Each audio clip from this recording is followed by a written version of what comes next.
You are listening to RudolfSteinerAudio.com. If you are listening to the podcast of this, it is located at rudolfsteiner.podbean.com. Please consider becoming a patron. As well, there are two publishing houses, steinerbooks.org in America and rudolfsteinerpress.com in England, who are the sole publishers of Steiner into English and have given me permission to do these recordings. Please consider patronizing them as well. This is a reading of a cycle of 6 lectures by Rudolf Steiner entitled Spiritual Life Now and After Death, Collected Works, Volume 157A, translated by Pauline Verla and Joanna Collis. This is the last lecture in this series, Lecture 6. I will mention after this that there is a translation of the Dream Song of Olaf Åsteson, but I am not going to read that. And so this 6th lecture is entitled Today's Spiritual Darkness, given on December 21st, 1915. We shall begin today by studying a northern poem that we considered in this group some time ago. The whole content of this poem is connected with Christmas and the Christmas season.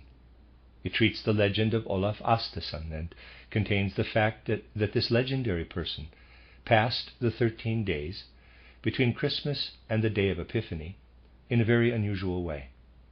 And we are reminded thereby how, within the world of these sagas, there lives the perception of the primitive clairvoyance formerly existing in humanity. The story is as follows. Olaf Åsteson reaches a church door one Christmas Eve and falls into a sort of sleep-like condition. During the 13 nights he experiences the secrets of the spiritual world. He experiences them in his own way, as a simple primitive child of nature. We know that during these days, when in a sense the deepest outer darkness prevails over the earth, when the growth of vegetation is at its lowest ebb, when, in a sense, everything external in physical earthly life is at a standstill, the earthly soul awakes and attains its fullest waking consciousness. Now, if a human soul mingles its spiritual nature with what the spirit of the earth then experiences, it can, if it still retains the primitive conditions of nature, rise to a vision of the spiritual world, such as humanity as a whole must gradually reacquire through its own efforts. We then see how this Olaf Åsteson actually experiences what we are able to bring from out of the spiritual world. It is not important whether he says Bruksvallen and we say Kamaloka, or soul or spiritual world, or whether we use different images from those in the saga. The important thing is that we perceive how humanity has proceeded in its soul evolution from an original primitive clairvoyance, from a state of union with the spiritual world, and that this had to be lost so that human beings could acquire that thinking, that conscious standing in the world through which they had to pass, and from and beyond which they must again develop a higher perception of the spiritual world. I might say that this spiritual world that the primitive clairvoyance has forsaken is the same in which the evolved perception again lives. But human beings have passed through a condition that now causes them to find their way into this spiritual world in a different way. It is important to develop the feeling that in reality the inner spiritual psychic development of a spiritual psychic being is connected with the transformation of the earth at the different seasons of the year. A psychic spiritual being is connected with the earth, as are human souls with their physical being. And anyone who merely regards the earth as the geologists do, as the usual natural science of today in its materialistic attitude so easily explains, knows as much of this earth as one person knows of another, of whom he or she is given a model in papier-mâché, and which is not filled with all that the soul pours into the external nature of humanity. External science really only gives us a mere papier-mâché image of the earth. And those who cannot become conscious that a psychic distinction prevails between the winter and summer conditions of the earth are like one who sees no difference between waking and sleeping. Those great beings of nature in whom we live undergo states of spiritual transformations as do humans themselves, as they are a microcosmic copy of the great macrocosm. Nature and the experiencing of it, the spiritual living with it, has certain significance. Those who can evoke a consciousness that just during these 13 nights something transpires in the soul of the earth that human beings can also experience, will have found one of the ways through which we can live more and more into the spiritual world. The feeling for this experience of what is lived through in the great cosmic existence has been lost to humanity today. We hardly know any more of the difference between winter and summer than that in winter the lamps must be lit earlier, and that it is cold in winter and warm in summer. In earlier times, humanity really lived together with nature, and expressed this by relating in pictorial fashion how beings traversed the land while the snow fell, and passed through the country when the storm raged. But of this, in its deepest sense, the present-day materialistic minds of human beings understand nothing. Yet people may grow into this frame of mind again, in the deepest sense, if they turn to what the old sagas still relate, especially in as profound a myth as that of Olaf Astason, which shows in such a beautiful way how a simple primitive man, while losing his physical consciousness, grows into the clear light of spiritual vision. We shall now bring this saga before our souls, this saga that belongs to bygone centuries, which has been lost and has now been recorded again from the folk memories. It is one of the most beautiful of the northern sagas, for it speaks in a wonderful way of profound cosmic mysteries, insofar as the union of the human soul with the world soul is a cosmic mystery. As we are able to meet here today, we may perhaps speak of a few things that may be useful to some of us when we look back to what we have learned through spiritual science in the course of the year. We know, and this has lately been emphasized even in our public lectures, that at the back of what is visible to external perception as the outer human being, there lies a spiritual kernel of our being, that is, in a sense, composed of two members. We have learned to know the one as what meets our spiritual vision upon undergoing the experience usually designated as the approach to the gate of death. The other member of the inner life appears before the human soul when we become aware that in all the experiences of our will there is an inner spectator, an onlooker, who is always present. Thus we can say that human thought, if we deepen it through meditation, shows us that within us there is always present in the innermost of our spiritual being a something that in relation to the outer physical body works to destroy the human organism, ending in death. We know from the considerations already presented that the actual force used in thinking is not constructive, but in a sense destructive. Through our power of dying, through developing our organism in our life between birth and death so that it can fall into decay and dissipate into the cosmic elements, we are enabled to create the organ by means of which we develop thought, the noblest flower of physical human existence. But in the depths of human life, between birth and death, is a kind of life seed for the future that is adapted especially to progress through the gates of death. It is what develops in the currents of will, and that can be regarded as the spectator already characterized.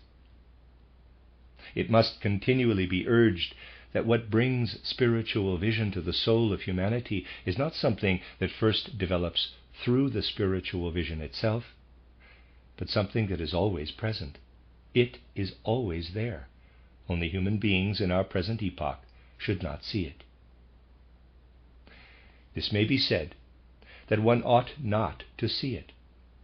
The evolution of the spiritual life has made much progress, especially in recent decades, so that all who really give themselves up to what in our materialistic age is designated the spiritual life spread a veil over what lives in their inner nature.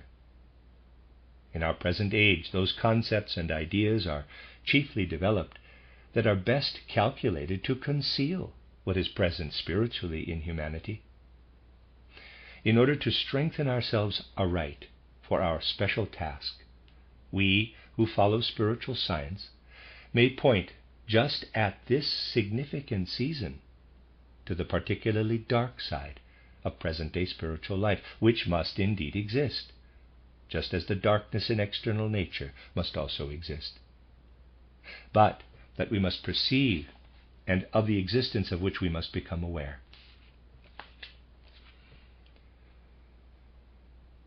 We are living through a somewhat dark period of civilization in regard to the spiritual life.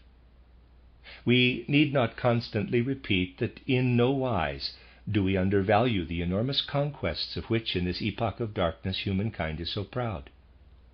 Nevertheless, with regard to spiritual things, the fact remains that those concepts and ideas that are created in our epoch absolutely conceal what lives in the souls of human beings, especially from those who immerse themselves most earnestly in these ideas. In reference to this, the following may be mentioned. Our epoch is especially proud of its clear thinking, acquired through its important scientific training. Our age is very proud of itself.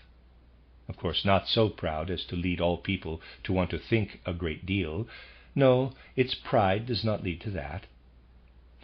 But it results in this, that people say, quote, "In our epoch we must think a great deal if we want to know anything of the spiritual world." Close quote. To do the necessary thinking oneself is very difficult, but that is the task of the theologians. They can ruminate on these things. Thus our epoch is supposed to be highly evolved, and is exalted above the dark age of belief in authority. So we must listen to the theologians who are able to think about spiritual things. Our epoch has also progressed with respect to the concept of right and wrong, of good and evil. Our epoch is the epoch of thought. But in spite of this advance from the belief in authority, it has not led each person to think more deeply on right and wrong. The lawyers do that. Therefore, because we have got beyond the epoch of belief in authority, we must leave it to the enlightened lawyers to think over what is good and evil, right or wrong, and with reference to bodily conditions, to bodily cures, because we do not know what is healthy or unhealthy in this epoch that desires to be so free from belief in authority, we go to the doctors. This could be exemplified in all domains. Our epoch is not much inclined to despair, as was Faust, quote, "I have studied, alas, philosophy and jurisprudence and medicine too, and, saddest of all, theology, with ardent labor through, and here I stick, as wise poor fool, as when my steps first turned to school." Close quote. One thing results. Our age actually refuses to know anything of the things that perplexed Faust, but desires to know all the more of those things already clearly cognized in the many different departments in which the weal and woe of humanity are decided. Our epoch is so terribly proud of its thinking that those who have brought themselves to read a little philosophy in the course of their lives, I will not go so far as to say they have read Kant, but merely some commentary on Kant, are now persuaded that anyone who asserts anything about the spiritual world in the sense of spiritual science sins against the undeniable facts established by Kant. It has often been said that the whole work of the 19th century has been directed to developing human thought and investigating it by means of critical knowledge. And many today call themselves critical thinkers who have only taken in a little. Many people today, for instance, assert that humanity's knowledge is limited, for they perceive the outer world through their senses. Yet these senses can really yield what they produce through themselves. Thus people perceive the world by its effects on their senses. Therefore they cannot get behind the things of the world, for they can never transcend the limit of their senses. They can only receive pictures of reality. And many, speaking from the depths of their philosophy, say the human soul has only pictures of the world. Thus it can never arrive at the thing in itself. One may thus compare what we obtain through our senses, our eyes, ears, and so on, to pictures in a mirror. Certainly, if a mirror is there and throws back pictures, the image of one person, the image of a second person, and so on, and we observe them, we then have a world of images. Then come the philosophers who say, just as any who see a person or two in a mirror's reflected image have a picture world of their own, and as they do not behold the thing in itself, the person, but merely the person's image, similarly, we really have only images of the whole outer world, as the rays of light and color strike the eye, or as waves of air strike our ear. We have only images. All are images. The result in our critical time is that human beings form nothing but images in their souls and can never reach to the thing in itself through these images. Infinite wisdom, I now speak in full earnestness, has been applied by philosophy in the 19th century to prove that humanity merely has images and can never reach the thing in itself. What is the real origin of this critical resignation or passivity regarding the so-called limitations of our knowledge when we discover the image nature of our perception? Where does it originate? It arises from the fact that in many ways the thought of our epoch, of our enlightened age, is devoid of truth and short-sighted. Our thinking throws out an idea in a pedantic fashion and cannot get beyond it. It holds up this idea like a wooden mannequin and can no longer find anything that is not given by the mannequin. It is almost incredible how rigid thought has become in our time. I shall just make clear to you, by means of the same comparison of the reflected image, the whole story of this image nature of our perception, and of what the so-called critical progressive thought has produced. It is a correct premise that the world, as we have it here in sensory existence, is only here because it impresses itself on human beings and throws up images in their souls. And it is well that humanity should have reached this point through the critical philosophy of Kant.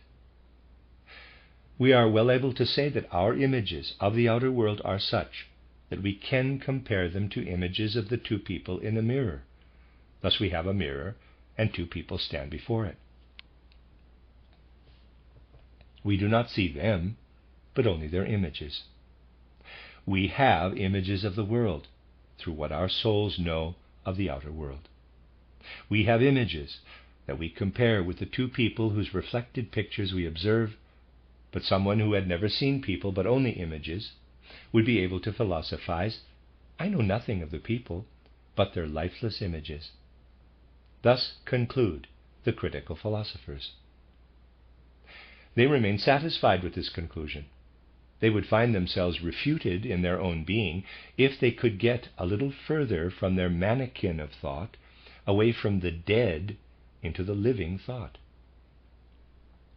If I am in front of a mirror in which two people are reflected, and I see that the one strikes the other so that the person is wounded, I would be a fool to say that one mirror image has struck the other. I no longer see only the mirror image, but real events through the image. I have only the image, but I see an absolutely real event through the mirror image. I would be a fool to believe that this occurred only in the mirror. Thus, critical philosophy seizes the one thought that we have to deal with images, but not the other thought, that the images express the facts of something alive. If we comprehend the images in a living way, they give more than pictures, for they point to the thing in itself, which is the real outer world. Can we still say that those who produce this critical philosophy really think? To a great extent, thought is lacking today. It is really at a standstill. And we have stood still at this criticism of thought. I have often mentioned that this criticism, this critical philosophy, has even progressed in our culture, and that a person making a noble effort, they are all honorable people and their efforts entirely praiseworthy, has produced a certain critique of language. Fritz Mautner has written titled Contributions to a Critique of Language in 3 thick volumes, and even a philosophical dictionary written from this perspective in 2 even thicker volumes. Mautner himself, a journalist, has a whole journalistic train of followers who naturally regard it as a great work. And in our time, in which belief in authority is supposed to be unimportant, many who have reached that perspective consider it a significant work, as does even the press, for which Fritz Mautner wrote today, quote, "No belief in authority exists," close quote. Now Mautner finally explains how humanity actually forms nouns, adjectives, etc., but says they all signify nothing real.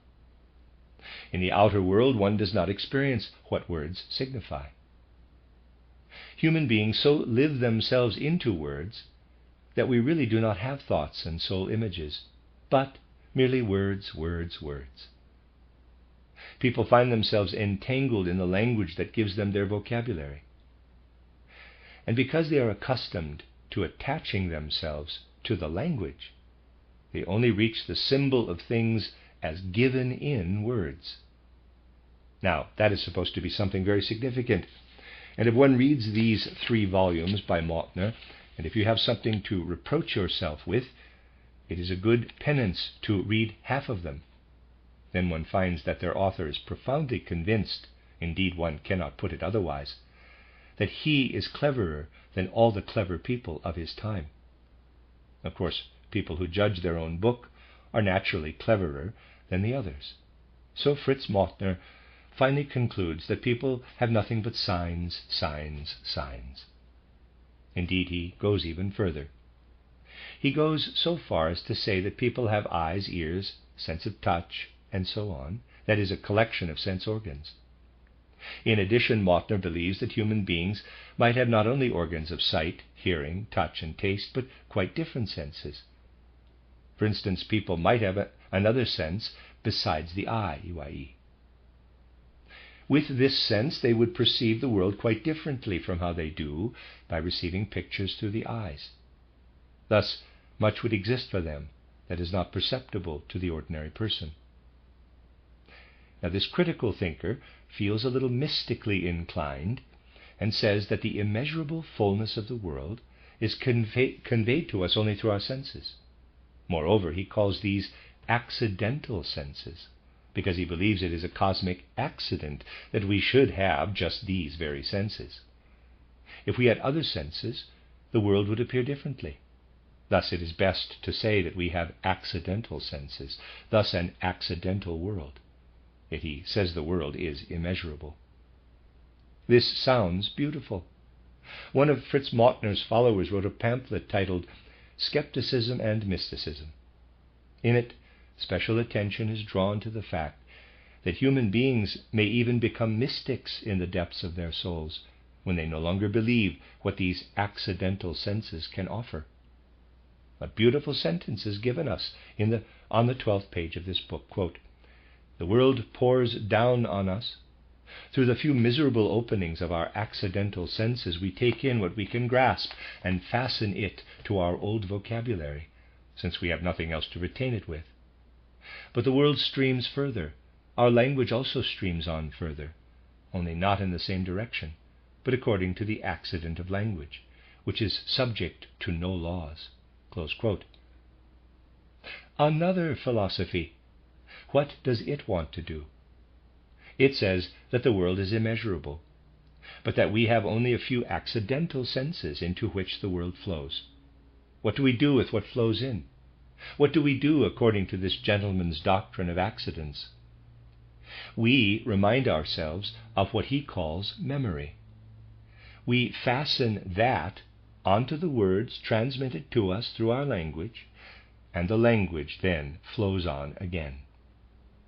Thus we speak in our word symbols about what flows to us from the immeasurable cosmic being through our accidental senses.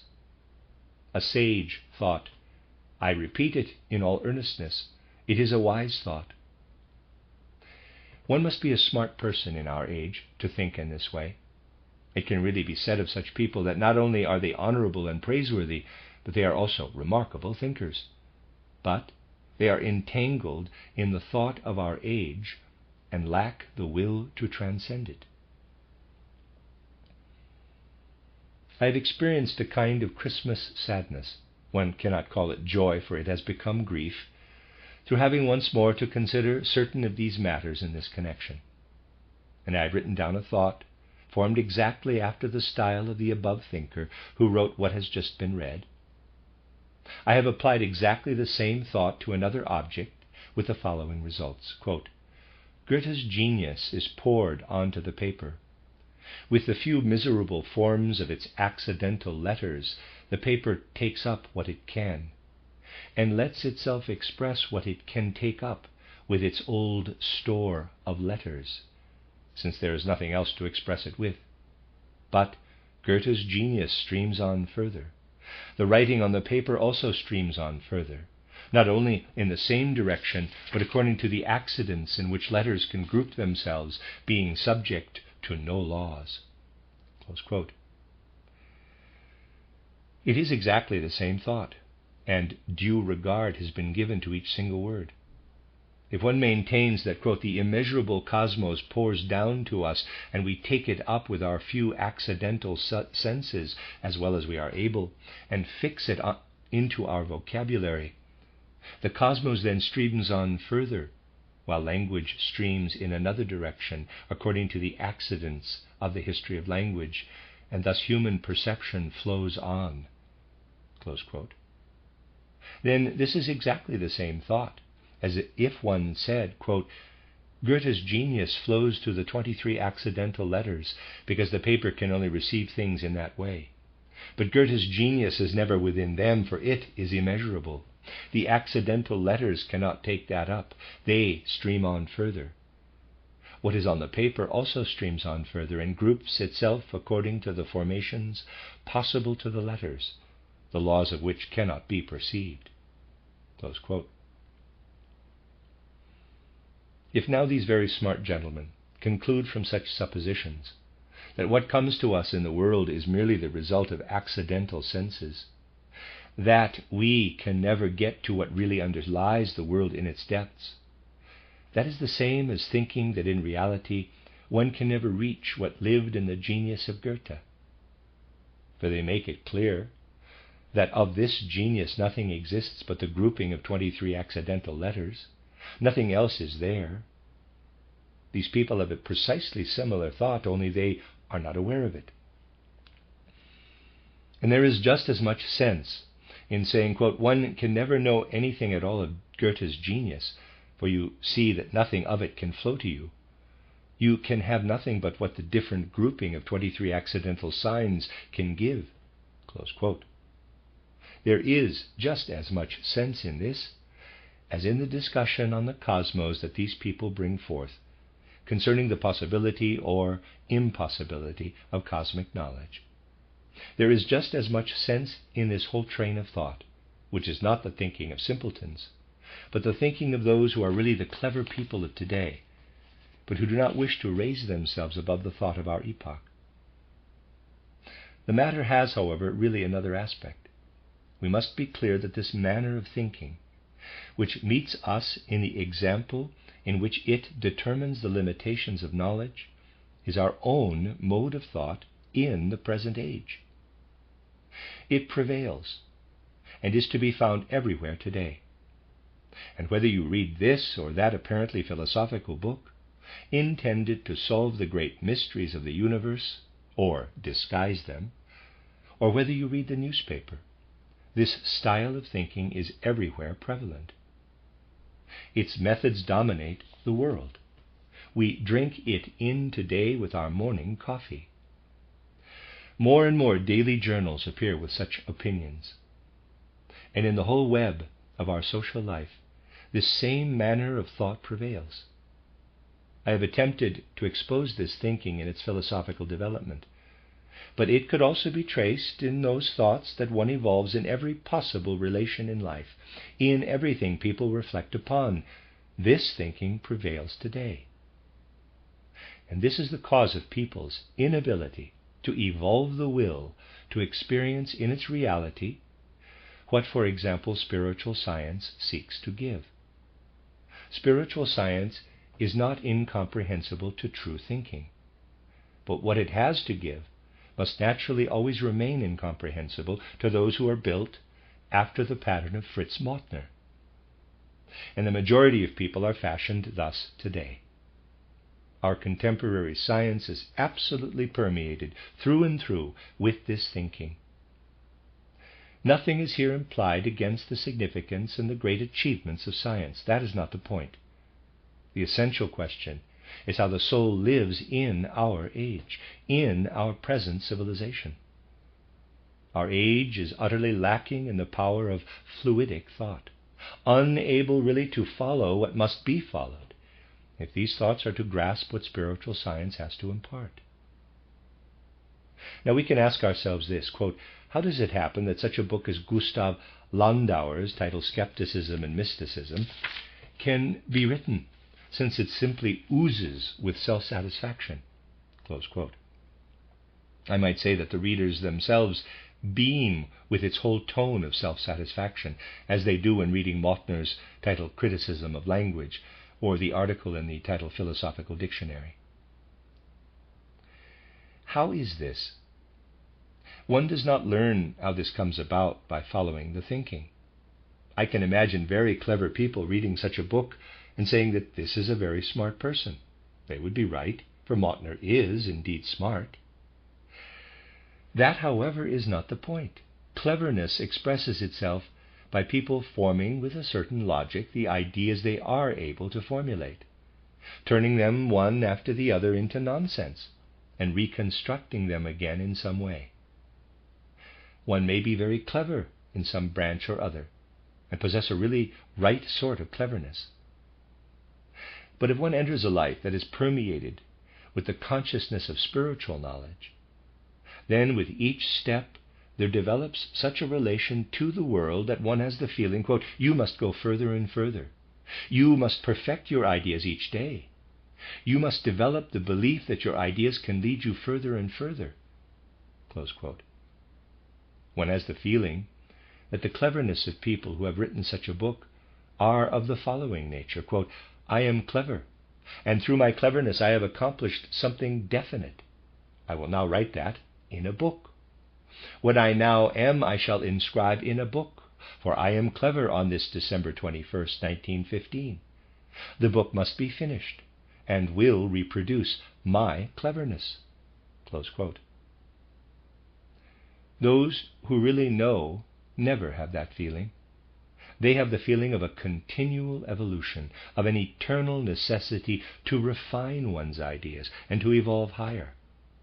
And they certainly no longer have the feeling, quote, on this December 21st, 1915, I am clever. Now, through my cleverness, I shall write a book that will be finished in the course of months or years, close quote.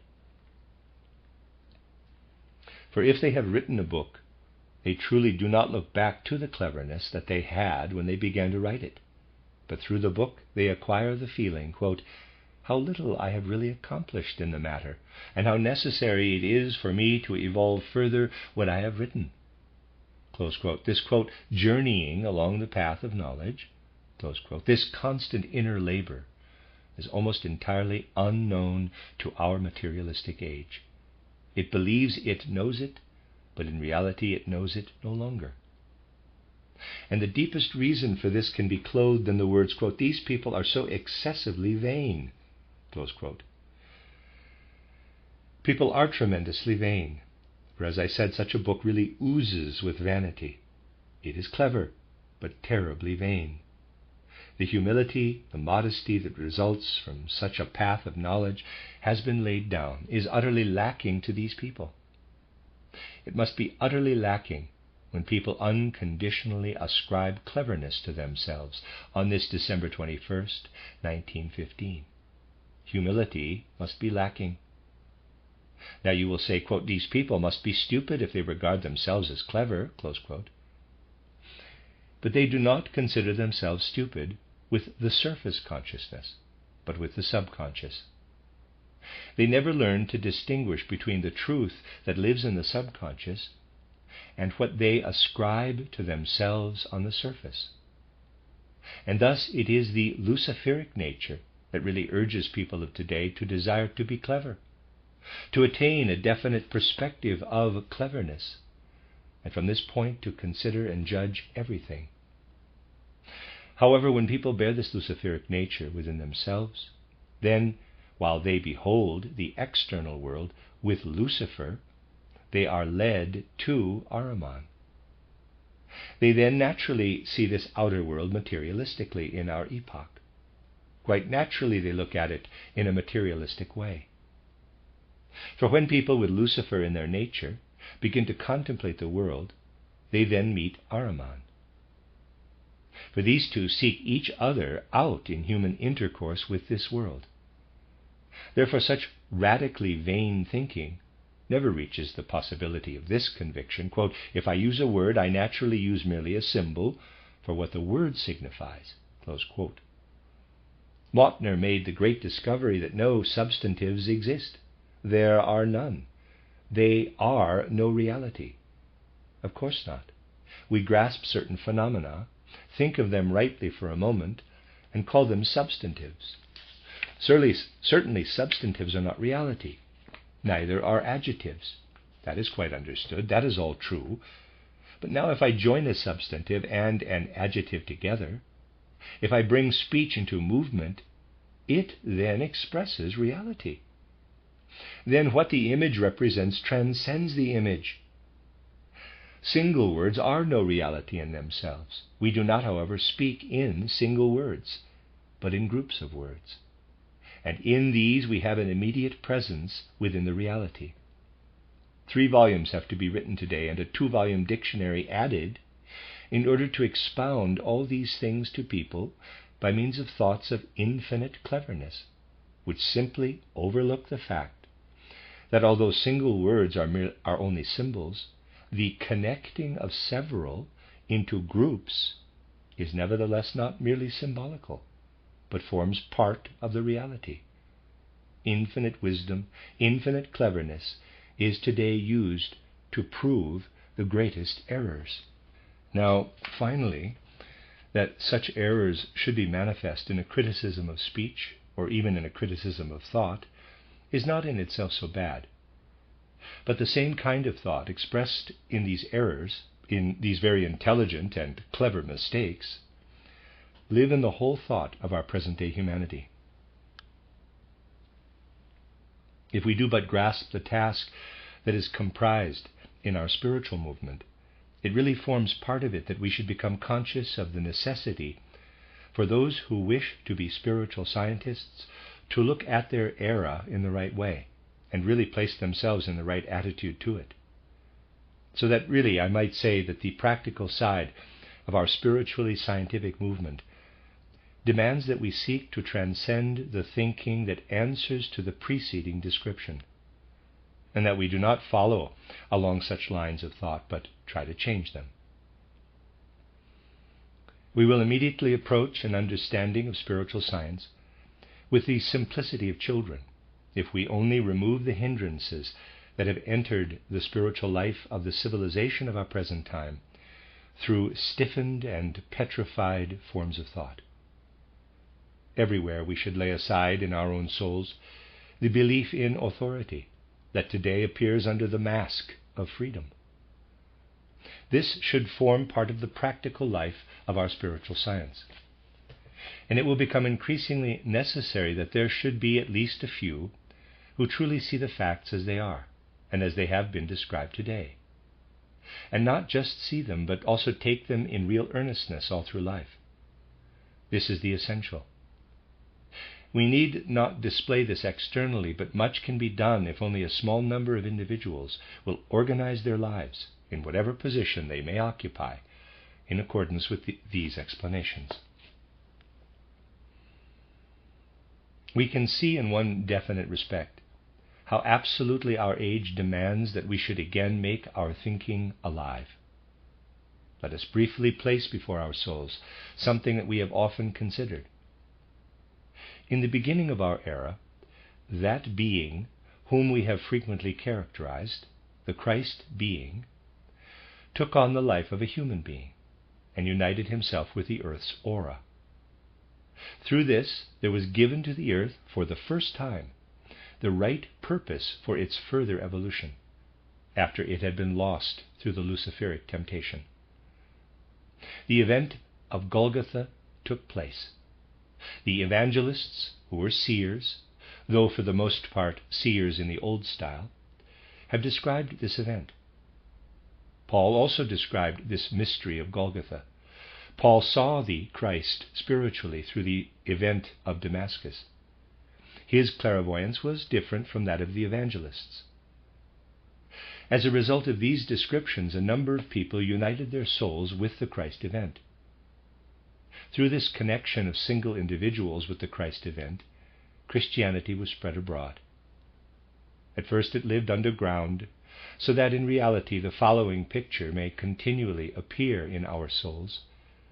In ancient Rome, underground, those who had grasped the mystery of Golgotha with their souls maintained their divine service.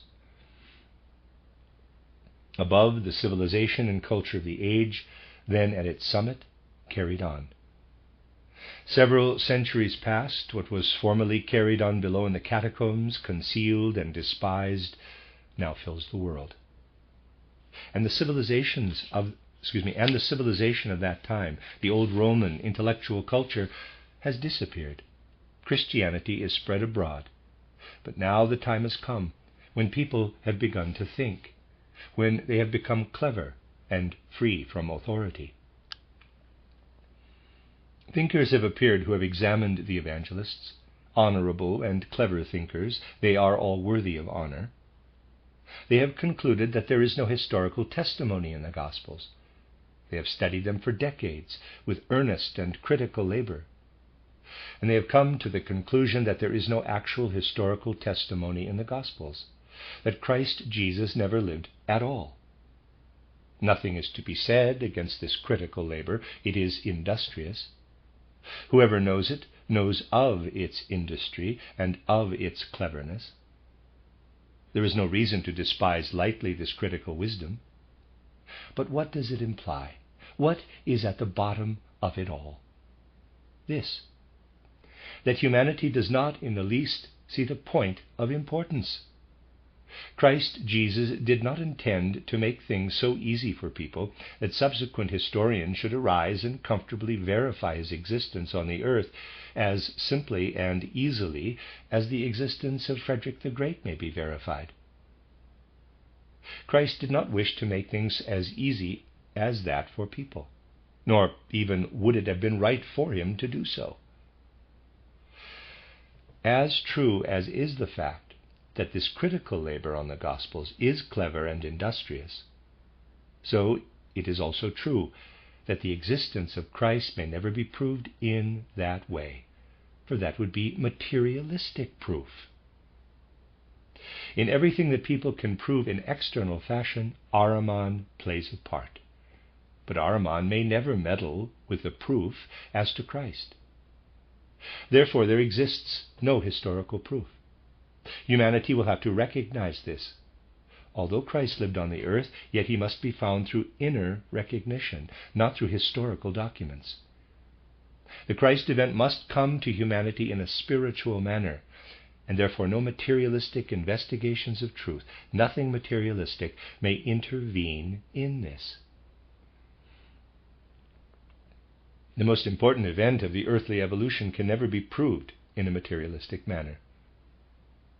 It is as if through cosmic history humanity were told, your materialistic proofs what you still desire above all in your materialistic age is only of value for what exists in the field of matter. For the spiritual, you should not and may not have materialistic proof.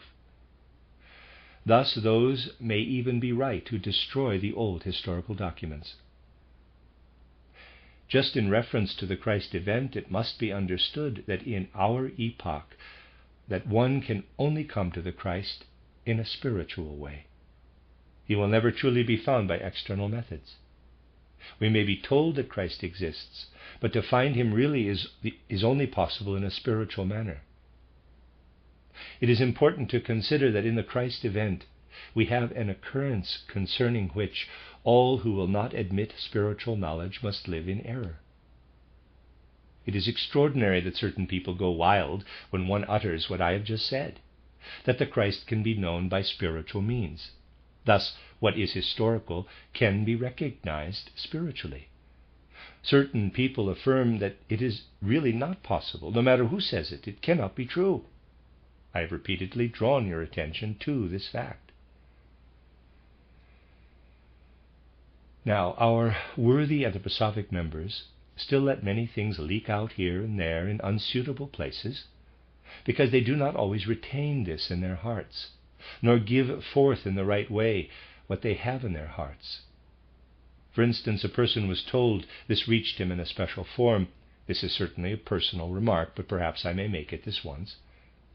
He was told that I had said that personally, as regards my youthful development, I did not begin with the Bible, but started from natural science, and that I considered it as of special importance that I had adopted this spiritual path, and had been really convinced of the inner truth of what stands in the Bible before I had ever read it. For I was then certain of it when I had read the Bible externally.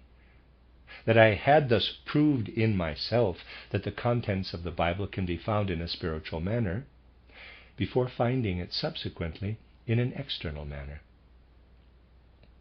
This has no value because of its personal character, but it may serve as an illustration.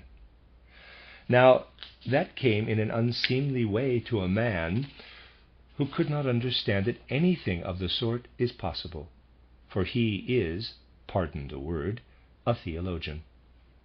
He could not understand it. Since he wanted to make this matter clear in a lecture to his audience, he did so in the following way.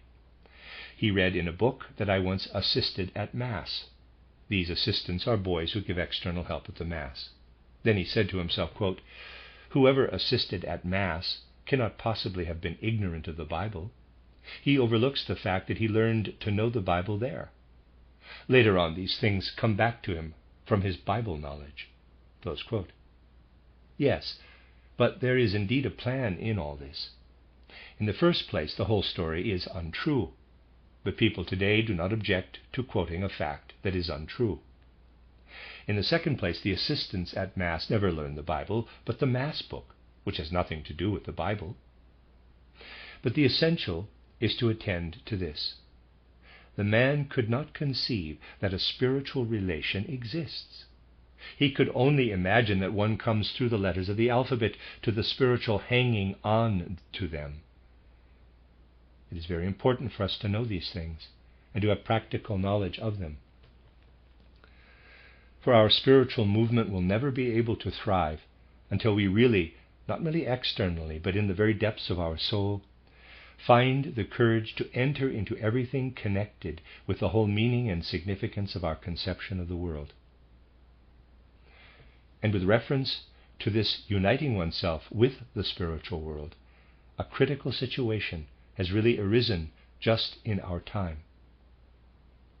The very people who regard themselves as the most enlightened feel themselves least united with the spiritual world. This is not stated as a reproach or criticism, but as a fact. It is therefore especially important in our time to arouse an inner understanding for such significant cosmic symbols as meet us in everything that surrounds the mystery of Christmas. For this can unite itself very deeply with a person's nature, without the help of letters or learning. We must be able to make the Christmas mystery alive in every situation in life, particularly in our own soul. When we awaken this mystery in our souls, we look up and say, quote, "Christmas reminds us of the descent of Christ Jesus onto the earthly plane, and of the rebirth of that in humanity that was lost to him through the Luciferic temptation." Close quote. This rebirth occurs in different stages. One stage is that within which we ourselves stand. What, for the sake of further evolution, had to be lost, the feeling in the human heart of union with the spiritual world, the birth of Christ within us, is only another word for it. That has to be born again. Just that, which we desire and ever strive for, is intimately connected with this Christmas mystery. And we should not really regard this Christmas mystery as that day of the year on which we fix up our Christmas tree, and beholding it take into ourselves all sorts of edification. But we should look upon it as something present in our whole existence, appearing to us in all that surrounds us. As a symbol, I should like in conclusion to present something that a remarkable poet, who died many years ago, wrote of his feeling about Christmas. Quote, "Our church celebrates various festivals that penetrate our hearts.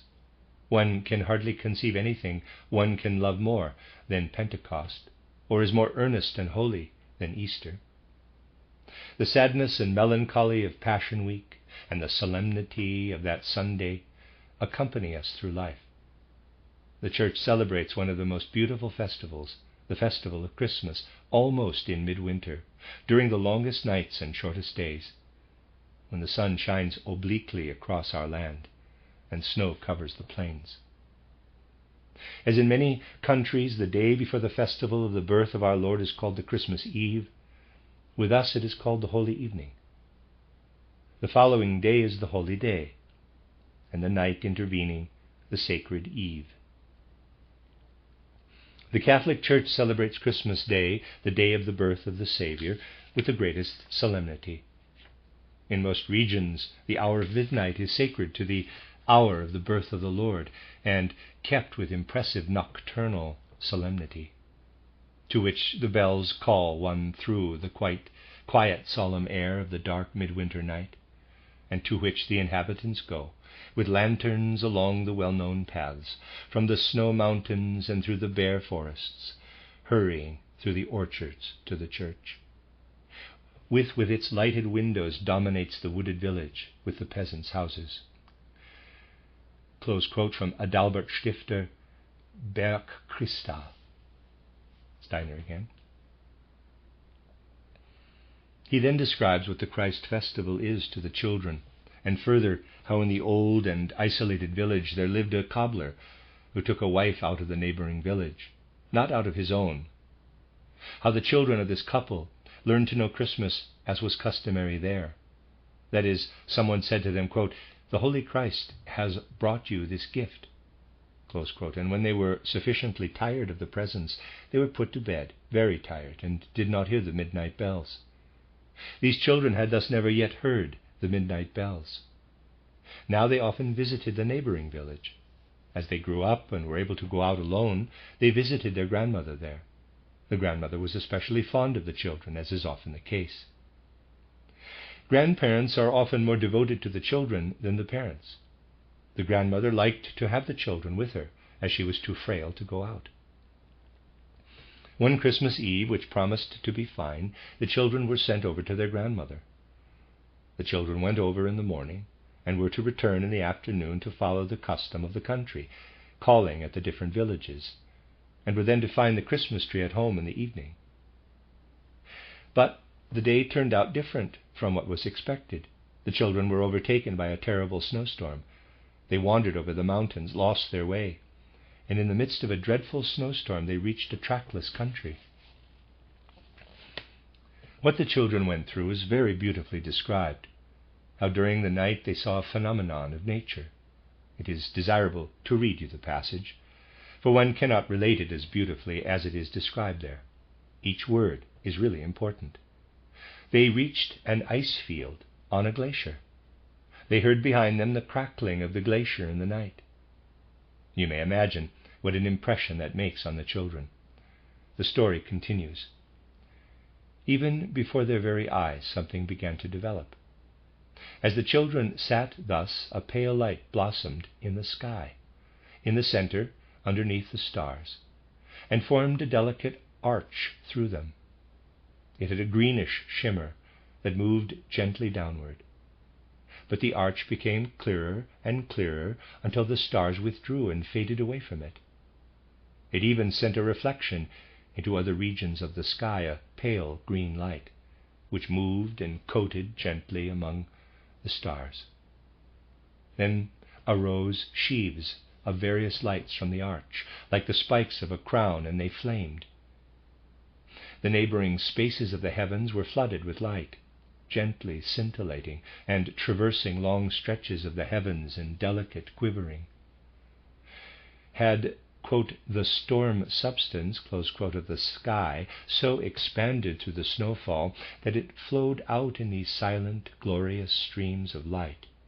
Or was it some other cause in unfathomable nature? Gradually the whole became fainter and fainter, the sheaves becoming extinguished first, until slowly and imperceptibly it all became fainter, and nothing remained in the sky but the hosts of simple stars. The children sat thus through the night. They heard nothing of the bells beneath. They had only snow and ice around them in the mountains, and the stars, and the phenomena of the night above them. The night drew to a close. People grew anxious about them. The whole village set out to find them.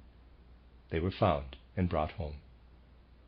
I can omit the rest and merely say that the children were almost stiff with cold, were put to bed, and told that they should receive their Christmas gifts later. The mother went to the children, which is related in this way. The children were confused by all this agitation.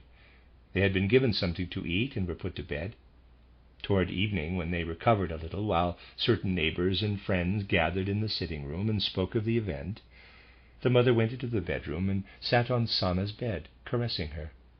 Then the little maid said, "Mother, while I sat on the mountain tonight, I saw the Holy Christ." Close quote, close whole quote. This is a beautiful presentation. The children had grown up without any instruction about the Christmas festival. They had to pass Christmas Eve in that terrible situation, up above on the mountains, amid snow and ice, with only the stars above them, and this phenomenon of nature.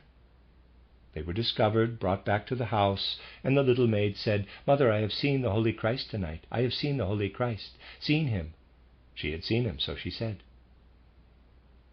There lies a deeper meaning in this, when it is said, as we have always emphasized in our spiritual science, that Christ is not to be found only where we find him, in the evolution of the earth epoch, historically inserted into the beginning of our era where civilization shows him to us, but he is also to be found everywhere, especially when we are confronted with the world at the most serious moments of our life.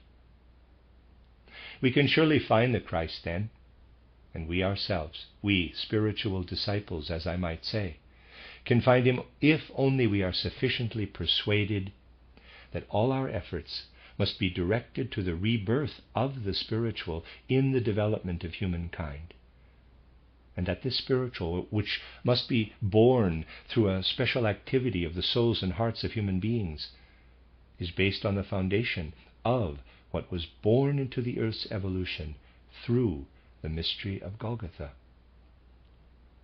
That is something that we must realize at this season. If you can find during the days of which we have spoken today, and that are now approaching, a correct inner feeling of the evolving and weaving of outer earthly existence in its similarity with the sleeping and waking of humanity, if you can experience a deeper communion with external events, you will then feel more and more the truth of the words, "Christ is here." As he himself said, "I am with you always, unto the end of the earth's ages." And Christ can always be found if we only seek him. That thought should strengthen us and invigorate us at this Christmas festival, if we celebrate it in this sense. let us carry away these thoughts that may help us to find what we have to regard as the real content, the real depth of our spiritual scientific efforts. May we bring to our age souls so strengthened that we can place ourselves in the right attitude toward it, as we now desire to do. Thus let us turn from the general consideration we have brought concerning the spiritual world to the feeling of strengthening that can come to us from these considerations. Strength for our souls. Now let us turn our attention to those on the fields where the great events of our time are taking place. Quote, "Spirits ever watchful, guardians of their souls, may your vibrations waft to the earth human beings committed to your charge, our souls petitioning love. That united with your power, our prayer may helpfully radiate to the souls it lovingly seeks." Close quote. And for those who in consequence of these events have already passed through the gate of death,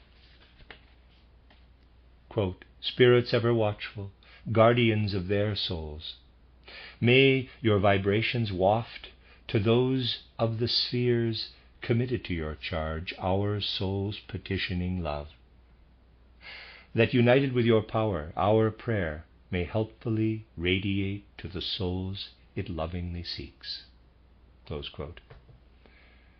And that Spirit whom we are seeking through the deepening of spiritual science, the Spirit with whom we desire to unite, who descended onto the earth and passed through earthly death for the salvation of humankind, for the healing, progress, and freedom of the earth, may he be at your side in all your difficult duties. That's the end of Lecture 6 and the end of the book, Spiritual Life Now and After Death, Collected Works, Volume 157A by Rudolf Steiner.